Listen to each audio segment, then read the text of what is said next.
ആര് നോക്കിയാലും ത്രെട്ടനിങ് ആയിട്ട് തോന്നുക. അതുപോലെ ഓരോ കമൻറ്റിന് പിന്നിലും സീക്രട്ട് മീനിങ് ഉണ്ടെന്ന് തോന്നുക.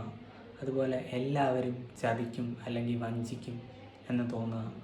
ഇങ്ങനെ ഒരു വേൾഡിൽ ജീവിക്കുന്ന നിങ്ങളൊന്ന് ഇമാജിൻ ചെയ്ത് നോക്കൂ. ഞാനിപ്പോൾ പറഞ്ഞുകൊണ്ടിരിക്കുന്നത് പാരനോയിഡ് പേഴ്സണാലിറ്റി ഡിസോർഡറിനെ പറ്റിയാണ്. പാരനോയിഡ് പേഴ്സണാലിറ്റി ഡിസോർഡർ ഉള്ളവർ ഒരിക്കലും ഹാലൂസിനേറ്റ് ചെയ്യുന്നതോ അല്ലെങ്കിൽ അവരുടെ ഡെലൂഷൻസോ ഒന്നുമല്ല ഇത്. പകരം നോർമൽ സിറ്റുവേഷൻസിനെ അവർ ഹോസ്റ്റൈലായിട്ട്, ഡിസെപ്റ്റീവായിട്ട് അല്ലെങ്കിൽ ഹാംഫുള്ളായിട്ട് ഇൻ്റർപ്രറ്റ് ചെയ്യുകയാണ്. ഇങ്ങനെ നെഗറ്റീവ്ലി തിങ്ക് ചെയ്യണമെന്ന് ആ പേഴ്സൺ ഉണ്ടായിട്ടൊന്നുമല്ല. പക്ഷെ കോൺസ്റ്റൻ്റായിട്ട് ഒരു പ്രശ്നങ്ങളും ഇല്ലെങ്കിലും മൈൻഡ് ഇങ്ങനെ സിഗ്നൽ സെൻഡ് ചെയ്തുകൊണ്ടേയിരിക്കും ഡേഞ്ചറിലാണെന്ന്. ഇവരുടെ കോമൺ ആയിട്ടുള്ള സയൻസ് എന്തൊക്കെയാണെന്ന് ചോദിച്ചാൽ, കോൺസ്റ്റൻ്റായിട്ട് ബാക്കിയുള്ളവരുടെ മോട്ടീവ്സിനെ ക്വസ്റ്റ്യൻ ചെയ്യും. എന്തുകൊണ്ട് ആളങ്ങനെ പറഞ്ഞു, എന്തുകൊണ്ടാണ് ആളങ്ങനെ ചെയ്തത്, ഇങ്ങനെയുള്ള ക്വസ്റ്റ്യൻസ് അവർക്ക് ഒരുപാടുണ്ടാവും. അതുപോലെ തന്നെ കുറേ അധികം കാലത്തേക്ക് ഗ്രഡ്ജസ് ഹോൾഡ് ചെയ്യും. അതുപോലെ വളരെയധികം പ്രോമിനൻ്റ് ആയിട്ടുള്ള മറ്റൊരു സിംറ്റമാണ് ക്രിറ്റിസിസത്തിനോട് ഭയങ്കര സെൻസിറ്റീവ് ആയിരിക്കും. നമ്മൾ നല്ല കൈൻഡായിട്ടാണ് ഒരു ഫീഡ്ബാക്ക് കൊടുക്കുന്നതെങ്കിലും അവരതൊരു അറ്റാക്കായിട്ട് പെർസീവ് ചെയ്യും. അതുപോലെ തന്നെ ബാക്കിയുള്ളവരിൽ കൺഫൈഡ് ചെയ്യാൻ ഭയങ്കര റിലക്റ്റൻ്റ് ആയിരിക്കും.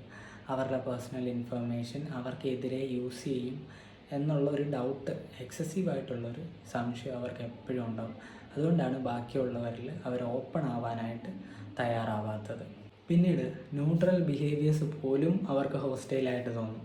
നമ്മൾ അവരെ ഒന്ന് നോക്കുകയോ അല്ലെങ്കിൽ ഒന്ന് ചിരിക്കുകയോ ഒക്കെ ചെയ്തു കഴിഞ്ഞാൽ അവരെ ടാർഗറ്റ് ചെയ്യുന്ന പോലെ ഒരു ഫീല് അവർക്കുണ്ടാവും. പാരനോയിഡ് പേഴ്സണാലിറ്റി ഡിസോർഡർ ഉള്ളവർക്ക് ഏറ്റവും കൂടുതൽ അഫക്റ്റ് ചെയ്യുന്നത് അവരുടെ റിലേഷൻഷിപ്പ് എന്ന് പറയുന്ന ഡിപ്പാർട്ട്മെൻറ്റിലാണ്.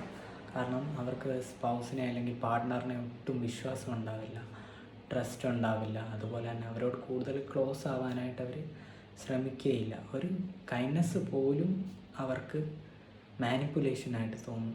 ഇവരിപ്പോൾ ബാക്കിയുള്ളവരെ ട്രസ്റ്റ് ചെയ്യാത്തത് ഇതിനു മുമ്പ് ഇവർക്ക് അങ്ങനെ ബിട്രയലിൻ്റെയോ അല്ലെങ്കിൽ വഞ്ചനയുടെയോ ഒന്നും ഒരു എക്സ്പീരിയൻസ് ഉണ്ടായിട്ടൊന്നുമല്ല.